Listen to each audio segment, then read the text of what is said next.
నువ్వు నంద అయితే నేను బద్రీనాథ్. ఇది బద్రీ వర్సెస్ నంద. బద్రీ సినిమాలో ఈ ఫైట్ ఓ రేంజ్లో ఉంటుంది. సిల్వర్ స్క్రీన్ పై పవన్ కళ్యాణ్, ప్రకాష్ రాజ్ ఫైట్ పెద్ద హిట్టే కొట్టింది.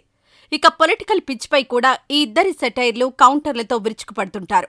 లేటెస్ట్ గా నిన్న చిత్రాడలో పవన్ కళ్యాణ్ చేసిన కామెంట్స్ పై సోషల్ మీడియా వేదికగా స్పందించారు Prakash Raj. Just asking hash tag తో ఇప్పటికే పలు సందర్భాల్లో పవన్ కళ్యాణ్ పై సెటైర్లు, కౌంటర్లు ఇచ్చిన ప్రకాష్ ఇప్పుడు హిందీ భాష, తమిళ సినిమాల డబ్బింగ్ పై జనసేన అధినేత పవన్ కళ్యాణ్ చేసిన కామెంట్స్ కి కౌంటర్ ఇచ్చారు. తమిళ సినిమాలను హిందీలో డబ్ చేయొద్దన్నారు పవన్ కళ్యాణ్. భాష వద్దు కానీ డబ్బు కావాలా అని ప్రశ్నించారు. ఈ కామెంట్స్ కి స్పందించిన ప్రకాష్ రాజ్, మీ హిందీ భాషను మా మీద రుద్దకండి అని చెప్పడం ఇంకో భాషను ద్వేషించడం కాదు, స్వాభిమానంతో మా మాతృభాషను, మా తల్లిని కాపాడుకోవడం అని పవన్ కళ్యాణ్ గారికి ఎవరైనా చెప్పండి ప్లీజ్. జస్ట్ ఆస్కింగ్ అంటూ ట్వీట్ చేశారు ప్రకాష్ రాజ్.